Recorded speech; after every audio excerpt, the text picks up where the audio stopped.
বলতেছিলাম মুসা নবী তুর পর্বতের দিকে যাচ্ছে, রাস্তার ভিতরে একজন ধনী মানুষের সাথে সাক্ষাৎ হয়েছে। কার সাথে? সম্পদশালী শিল্পপতি ব্যক্তির সাথে সাক্ষাৎ হয়েছে।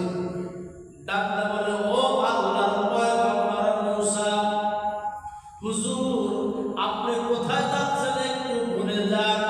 মুসা আলাইহিস সালাম ডাকতে বলে, ভাই আমি আমার আল্লাহর সাথে সাক্ষাৎ করার জন্য যাচ্ছি। আমি তুর পর্বতে গিয়ে আমি আমার মালিক আল্লাহর সাথে কথা বলবো। তখন ওই ধনী ব্যক্তি ডাকতে বলল, ও আল্লাহর পয়গম্বর, আপনি তো যাচ্ছেন তুর পর্বতে, আমার অনেক দিন হলো একটা কথা আমার ভিতরে ঘুরপাক খাচ্ছে, আপনার মাধ্যমে একটু আল্লাহর কাছে আমি জানতে চাই।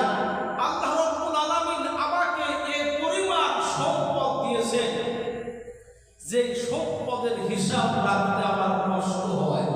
কি হয় কথা বলেন? কষ্ট হয়। সম্পদের কারণে আমি আল্লাহকে ভালোভাবে ডাকতে পারি না, কোরআন তেলাওয়াত করতে পারি না, তাওরাত তেলাওয়াত করতে পারি না। আল্লাহর ইবাদতে আমার ভিন্নতা সৃষ্টি হয়।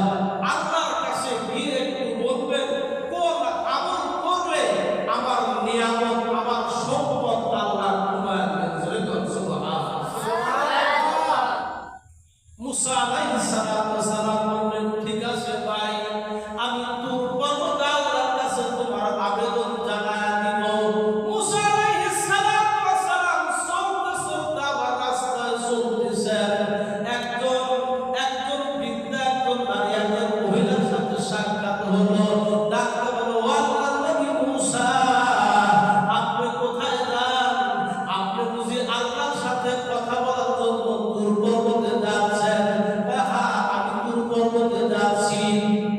আল্লাহর বান্দা ডাকতে বলে, হুজুর আমি একজন অত্যন্ত গরীব অসহায় মানুষ, আমার বাড়িতে তেমন কোনো ঘর নাই, একটা মাত্র কুঁড়ে ঘর। হুজুর একটু আল্লাহর কাছে বলবেন, এমন কোনো পন্থা আসেনি, এমন কোনো আমল আসেনি যে আমল করলে আল্লাহ আমাকে ধনী বানায় দিবেন। জোরে বলুন সুবহানাল্লাহ। কে বলল? আল্লাহর বান্দা মুসা আলাইহিস সালাম কে বলল? মুসা আলাইহিস সালাম বলেন, ঠিক আছে মা, আমি তোমার কথা আল্লাহর কাছে আমি তুলে ধরব। জোরে বলুন সুবহানাল্লাহ। মুসা আলাইহিস সালাম চলছে তুর পর্বতের দিকে। হঠাৎ করে দেখতে পেল রাস্তার ভিতরে একজন ব্যক্তি, অসহায় ব্যক্তি রাস্তার মাঝে পড়ে আছে। তার হাত নাই, দুইটা পাও নাই। আল্লাহর বান্দা অসহায় অবস্থায় পড়ে আছে। আল্লাহর নবীকে ডাকতে বলে, ও মুসা পয়গম্বর, আপনি কোথায় যাচ্ছেন? আল্লাহর নবী মুসা আলাইহিস সালাম ডাকতে কয়, আমি আমার মালিক আল্লাহর সাক্ষাতে যাচ্ছি। আমি তুর পর্বতে গিয়ে আল্লাহর সাথে কথা বলতে। জোরে বলুন সুবহানাল্লাহ। ঠিক আছে হুজুর, আপনি তো আল্লাহর কাছে যাচ্ছেন, একটু আমি আপনার মাধ্যমে জানতে চাই। আপনি একটু আমার মালিক আল্লাহর কাছে বলবেন, যে আল্লাহর কাছে বলবেন যে আমাকে আল্লাহ রাব্বুল আলামিন কোন উদ্দেশ্যে আল্লাহ আমাকে বানাইছেন। আমার দুইটা হাত নাই, দুইটা পা নাই, আমার শরীরে কোনো গোশত মাংস কিছুই নাই, আমার দুইটা চোখ একবারে কুঠুরের ভিতরে চলে গেছে।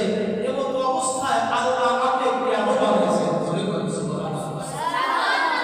মুসা আলাইহিস সালাম তুর পর্বতে চলে যাওয়ার পর আল্লাহর সাথে অনেক গল্প হয়। এবার প্রথম ব্যক্তির অবস্থা তুলে ধরলেন। মুসা আলাইহিস সালাম আল্লাহকে ডাকতে কয়, আল্লাহ তোমার একজন বান্দা আমার কাছে, আমার মাধ্যমে তোমার কাছে জানতে চায়। আল্লাহ তোমার একজন বান্দার ধন সম্পদ বেশি হয়ে গেছে, এমন কোন আমল আসেনি যে আমল করলে ধন সম্পদ সম্পদ কমে যায়, সঙ্গে সঙ্গে আল্লাহ বলে দিলেন, যাও বলে দিও আমার বান্দা যেন আমার কৃতজ্ঞতা প্রকাশ করে। কৃতজ্ঞতা প্রকাশ না করে, জোরে কোন নাউজুবিল্লাহ। মুসা আলাইহিস সালাতু ওয়াস সালাম চলে আসলেন, ডাকতে বলল, তুমি আল্লাহর কৃতজ্ঞতা প্রকাশ করবা না, তাহলে আল্লাহ রাব্বুল আলামিন তোমার সম্পদ কমায় দিবে। জোরে কোন নাউজুবিল্লাহ। আল্লাহর বান্দা ডাকতে কয় না, আমি আমার মালিক আল্লাহর কৃতজ্ঞতা প্রকাশ করতেই থাকব। ওই মহিলাকে বলে দেওয়া হলো যে আমার ওই বান্দিকে তুমি বলে দিবা সে যেন যে অবস্থায় আছে এই অবস্থায় থেকে যেন আমি আল্লাহর কৃতজ্ঞতা প্রকাশ করে, তাহলে তার ধন সম্পদ বাড়বে। মুসা আলাইহিস সালাতু ওয়াস সালাম যখন এসে বললেন, বলার পর ওই মহিলা বলল, আমি আর কি কৃতজ্ঞতা প্রকাশ করব, আমার কোনো সম্পদই নাই। না আল্লাহর নবী আপনি চলে যান, আমি কিছু বলতে পারব, আমি আল্লাহর কৃতজ্ঞতা প্রকাশ করব কেন?